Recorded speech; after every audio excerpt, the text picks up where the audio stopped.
Pagmamalasakit sa kapwa. Yan ang Filipino core value na sentro na ika-4 na advocacy campaign ng GMA Network na dapat ganito kapuso. Bida si Sparkle artist at The Clash alumna Danny Ozaraga, pati si child star Aljon Banayra sa kwentong magpapamalas ng pagmamalasakit na isang katangiang likas sa ating mga Pinoy. Ang dapat ganito kapuso, short stories, bahagi pa rin ng isang taong pagdiriwang ng 75th anniversary ng GMA sa 2025. Bibida sa susunod pang short stories ang iba pang Sparkle artists. Mapapanood ito sa GMA, GTV, Pinoy Hits, Heart of Asia at iHeart Movies.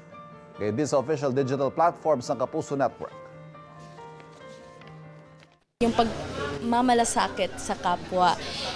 For me po, to be kind to everyone that you meet kasi hindi po natin alam yung mga struggles at yung mga pinagdaraanan ng bawat tao na na-meet natin. So, kahit isang simple act of kindness or kahit isang smile lang po to brighten someone else's day.